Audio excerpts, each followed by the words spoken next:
Alright, today's video is a bit special because every now and then something comes along that's just too special to handle alone. And this is one of those times. The self-proclaimed king of flat earth, David Weiss, has accidentally walked himself onto a fake podcast and in the process said some of the most confidently incorrect things I've heard in a long time. And I thought, you know what? This deserves a collaboration. So I'm putting the call out. Who wants to be in this one?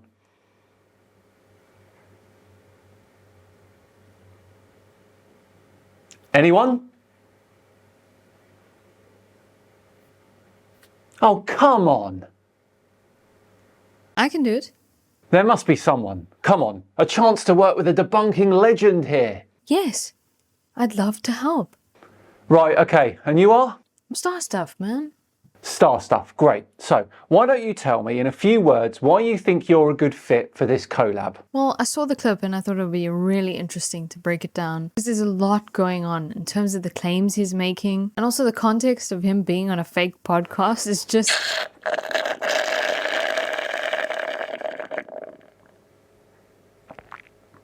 Sorry, carry on. I think it's a great opportunity to show how these arguments actually fall apart when you look at them properly.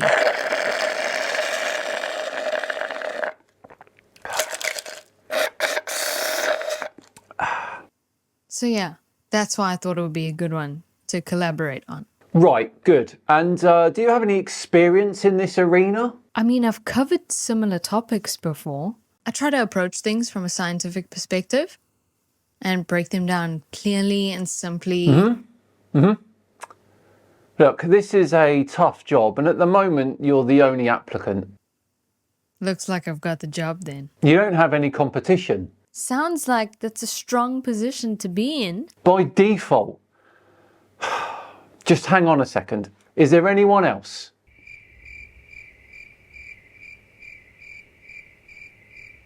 Okay, fine. You're in.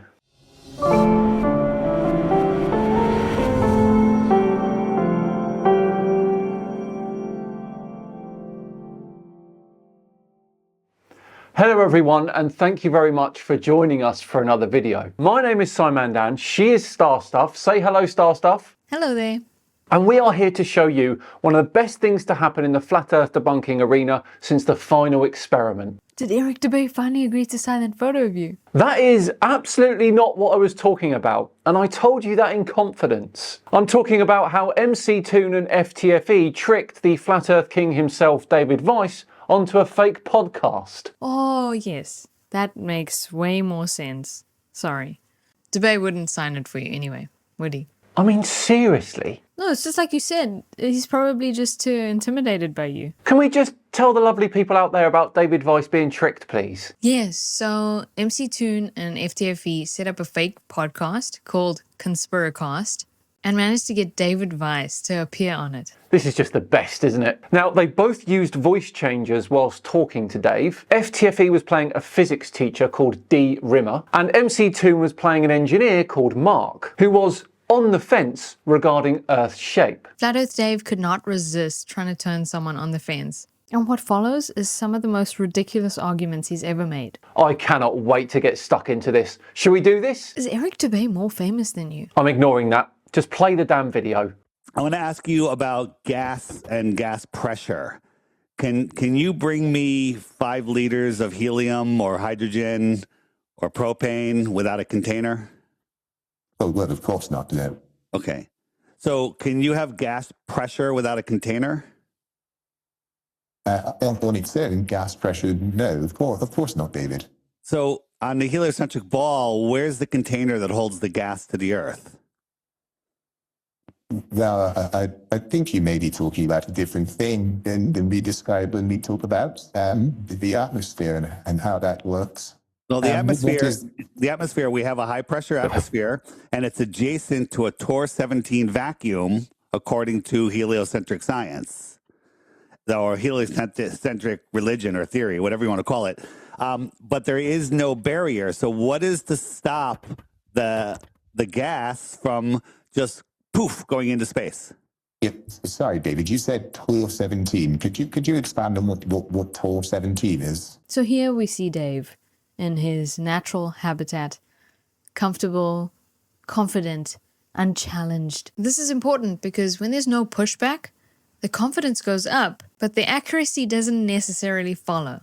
It's like explaining how air pressure works, but your source is, trust me, bro. Yeah, this one's lifted straight from the Nathan Oakley playbook. And if you know anything about Nathan Oakley, you'll know that there's more neurons in the fibres of his crusty socks than there is in his brain. So it follows then that Dave is wrong too here. Pressure is simply the result of particles colliding with each other and the surfaces around them. You don't necessarily need a container. You just need particles and a force acting on them. This is how that works in our atmosphere. Earth's gravity pulls the gas in our atmosphere downward. This creates more collisions between them lower down, and that in turn creates a higher pressure at the surface. That is why pressure decreases with altitude, Dave. So vacuum is measured in torr, and torr 17 is a near absolute vacuum. So they say space is a torr 17 vacuum. NASA has a vacuum chamber facility that they can only get down to a torr 10 vacuum, which is, close to half the power of the space vacuum. And that torr 10 vacuum chamber has walls 10 feet thick made of concrete and steel. Otherwise, it would just implode upon itself due to the pressure differential. Even for a flat earther, that last section was some of the most perfectly manicured word salad I've ever heard on YouTube. Well, worse than the guy who makes videos from his garage. That's illogical.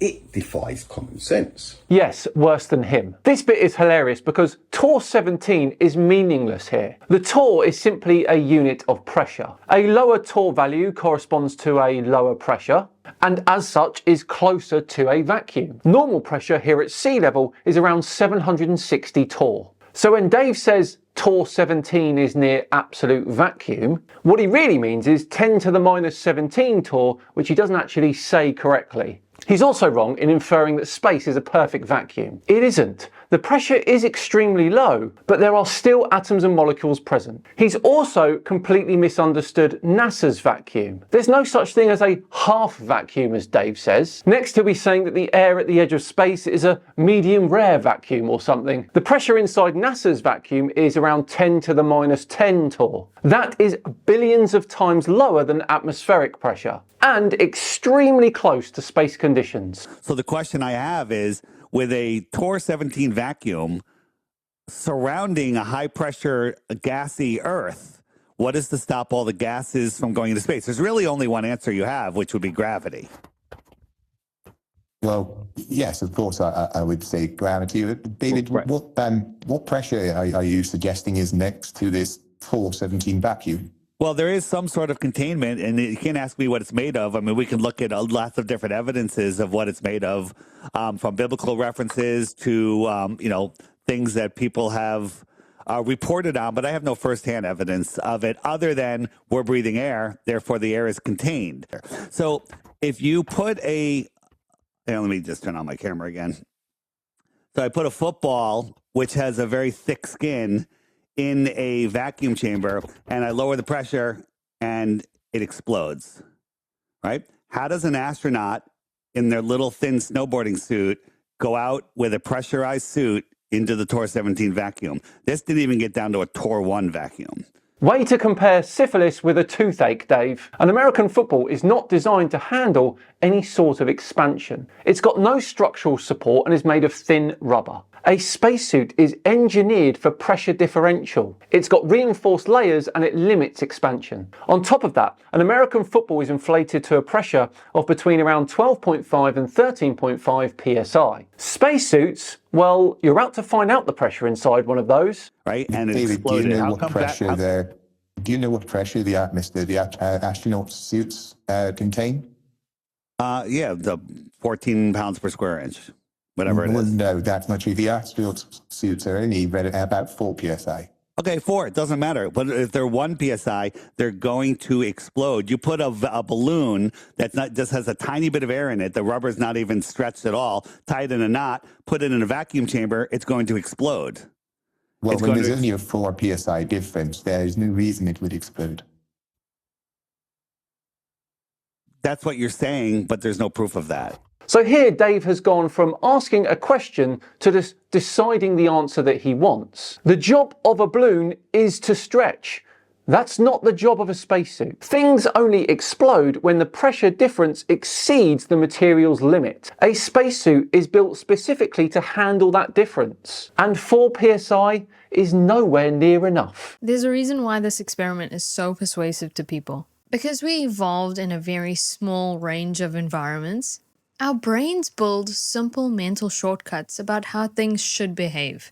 And one of those shortcuts is, if something is next to a vacuum, it should rush instantly into it. Which is true in a sealed container. But the real atmosphere isn't a sealed container experiment. It's a gravitational system, and our brains aren't naturally good at imagining those. So when someone shows a simple lab experiment that looks familiar and is easy to understand, it feels like it proves something about the real atmosphere. So here is, let me turn on my camera. Here's an astronaut, and he's got a wrench, and they're always just attaching a nut. They're never doing anything. They're just tightening a nut or loosening a nut. Watch. He's not even attaching. Look at this thing. It's not even angled correctly. I'll show you a close-up. Let's take a closer look. Is he doing anything? Is he doing anything? Is that even connected to the bolt? I imagine it's a very specific tool. You're just making excuses. This is just AI. This is nonsense, right? This is from NASA, but it's either AI or just a completely incompetent astronaut. That is a wrench. That is a socket wrench. And those are regular 1/4-inch nuts. Okay, so this is clearly an AI clip, and it's definitely not from NASA. Do you really think that NASA would upload an AI clip like this when they've got authentic footage from hundreds of spacewalks? This clip being AI is not evidence against spacewalks. It's evidence that someone made an AI clip. Why No, is everything? Say, David, yes, I will say that does look AI. I don't know if that Yeah, is but this is necessarily from NASA. This is from NASA. I would love to see your sources to see From this is actually NASA's from website. NASA, Here, of course. let's look at a couple other things. Are you able to provide me with the link for this video so that I could check the source myself? You can just go to NASA's channels and watch their stuff because it happens no, all the Dave, time. Dave, this is perfect. Well, I Dave, don't have. This is perfect, Dave. I need this. This will destroy it at work. Can you give me that link? Yeah, I don't have the direct links to all of these things right now, but afterwards, if you want me to send you some of the stuff, I can. Okay, there's another psychological effect at work here. It's called confirmation bias. Once someone believes space agencies might be faking things, their brain starts scanning for evidence that supports that idea. So when they see a strange looking clip online, something that looks slightly unnatural, their brain immediately goes, there it is. That's the proof. Pack it up. Case closed. But what's interesting is the brain often stops investigating at that point. It doesn't always check, where did the video come from? Is the video AI? Was it even released by NASA at all? Because the clip already confirmed their expectation. And confirmation bias is extremely powerful. Once our brain thinks it's found supporting evidence, it tends to lock on that conclusion. So sometimes it's not that people have found fake NASA footage. It's that they found a video that agreed with them. And then their brain said, okay, cool, let's not ruin this with research. The most important question with footage like this isn't, does this look weird? The real question should be, where did this clip come from? Because if the source turns out to be Flat Earth Truth Seeker 33 on YouTube, we may want to keep investigating. And of course, as soon as Dave is pressed on a link for that video, look what happens. He can't produce a link, can't produce a source, and he swiftly moves on. It's always go look it up and never here it is. Funny that. So would you agree that all spheres have curvature? Well, of course, that's the definition of a sphere, David. Okay. So what is the circumference of the Earth? We did discuss that already. 24,901 miles around, right? Yes. Okay. So we have 2 oil rigs here, one at 6 miles and one at 10 miles. the observer height is 8 feet. Do you know how much curvature there is in 3 miles? Oh, I like this one. Yeah. This, I think we can do this. All right. So an 8-foot observer should have a horizon on a perfectly smooth ocean at 3.5 miles away. Right? 3.5 miles is right near the bottom of this frame. Right? It's not even near that because we're zoomed in already. First off, the 3.5 mile horizon is true with a viewer height of 8 feet. But are we just supposed to take Dave's word on that? Also, there are clearly some heavy atmospheric conditions at play here as well. This means that refraction is lifting the image, making it appear more visible than it usually would be. But not only can we see the surface of the water in front of that, we can see the surface of the water in the middle of the two, and we can see the surface of the water for miles beyond the second 10 mile away platform. So where's the Earth curve? 10 miles away, there should be 66 feet of curvature, minus 8 feet, so 59 feet, 57 feet. Wait, Kate, the camera's 8 feet? Yeah. So the horizon should be less than 3.5 miles away.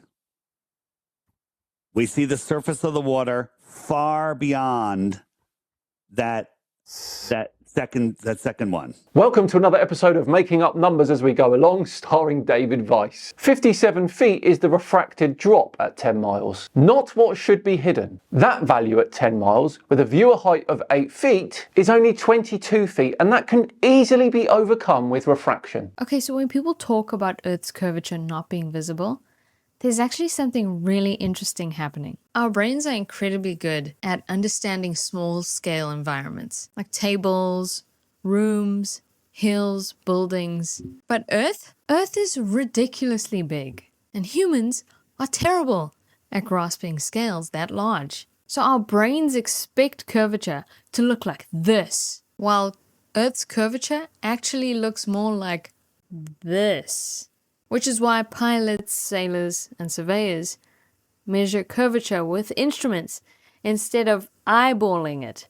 Because if human eyesight alone could measure planetary curvature, civil engineers would be doing geometry with binoculars and vibes. So the question you have to ask yourself is, why do all of the planets and all of the luminaries and asteroids all circle Polaris?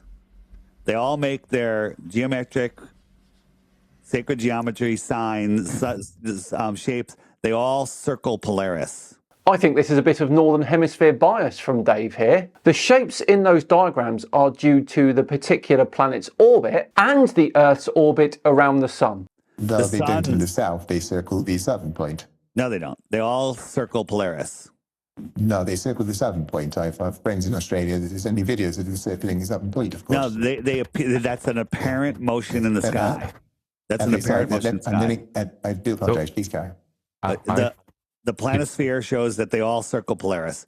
So I thought you were going to show me. I thought you were going to show me, like, the view from Mars. That Polaris is the center in Mars too. I can't show you that because Mars is not a place. Mars is just a light in our local sky. Well, no, it's not, and a telescope immediately destroys this claim. You can see that Mars is a disk and not just a point of light in a telescope. And you can see surface features too. On top of that, its size will change with its distance from Earth. A light in the sky wouldn't do that. The looping pattern you showed earlier, that's Mars orbiting the Sun seen from an orbiting Earth. Now, Polaris is one of my favorite topics because it reveals another fascinating thing about the way humans think. Polaris sits almost directly above Earth's rotational axis. So as Earth rotates, the entire sky appears to rotate around this point. Humans are very good at recognizing patterns. In fact, we're so good that we sometimes jump to conclusions about what those patterns mean. So when someone sees the stars rotating around a central point, their brain goes, everything must be spinning around us, which feels intuitive. But intuition doesn't always equal physics, because the same pattern is perfectly explained by Earth rotating underneath the sky. Right? Walter Lewin, the great professor from MIT says it's electrical forces that hold our world together. Okay, keep that in mind. He says gravity. He says gravity. I've seen this. His lectures are great. So here we have some leftover helium balloons, and we have a button that we tied to it, and it's just hovering about 2 inches over the floor, right? It's neutrally buoyant. That wire goes to a Van de Graaff generator, and we're going to induce a higher positive charge to it. So we're going to make it a little higher positive charge. So when we add that higher positive charge, did we make it heavier or did we make it more attracted to the negative Earth? And when we discharge it, it goes back up, right? So that's one side of it. Let's do the other side. Voltage? So Dave is showing electrostatics here. So a charged object near the Earth feels a tiny electric force, but it's extremely weak and only noticeable in this situation because the balloon is incredibly light. Charging that balloon does not meaningfully change its mass. If electrostatics really was the reason things fall on Earth and not gravity, then literally everyone and everything would need some sort of charge. On top of that, different materials would fall at different rates based on their charge, and you could turn off weight by making something electrically neutral. We of course see none of that. What voltage was applied there, King? It doesn't matter. Okay, it does. It doesn't matter. When we add a negative charge to something, it goes up. When we turn it off, it goes down. We turn it back on, it goes up. It stays up. Let me make my points. Okay. Okay, so what's happening here when electrical terms start being thrown out and start appearing in flat earth discussions is actually called science-sounding language bias. When technical words appear in an argument, our brains instinctively give that argument more credibility, even if the words aren't actually connected to a working explanation. Now at this point, Dave continues to ramble on about electrostatics as MC Toon and FTFE finally reveal themselves to him. Does Dave stay and continue the discussion, or does he run away? Vote on your keypads now, people. Star Stuff, what do you think? I think he'll run faster than you do from subscribers in real life. That was one time, and she kept trying to offer me cider. Also, thanks for bringing that up. You were the one who said you'd take care of her anyway. Just play the bloody clip for Pete's sake. So, would you agree that we manipulated electrostatics and made things go up and down? I agree that you don't understand the topic even remotely, Dave. Hi, Dave. You're stupid, Dave. Ha! You're so stupid. Everything you said was wrong. Holy crap. You're dumb. Every single show you do. He ran away! What a coward! What a coward! I knew it, just like you, Dan. So if a belief only works if the audience is friendly and disappears the moment questions get serious, it's usually a sign that the belief isn't being tested. It's being protected. And no one protects his belief more than Flat Earth Dave does. I guess you could call him the kingpin of Flat Earth, which kind of makes me Daredevil, right? Okay. I was going to make you Jessica Jones, but you can forget it now. I get no respect anymore. So, a big well done to MC Toon and FTFE for getting Dave onto your fake podcast and allowing us to see the fallout. And I think that is us just about done for another video. Thank you all so much for watching. Anything left you want to say, Star Stuff? Yes. I'm Daredevil. She's of course joking, but in all seriousness, please do go and subscribe to Star Stuff. She makes some excellent videos. The link for her channel is in the description. If you enjoyed this collaboration, please do let us know in the comments. We may even make more. I've been Star Stuff. Have yourselves a great day, and I'll see you all again soon. Cool beans.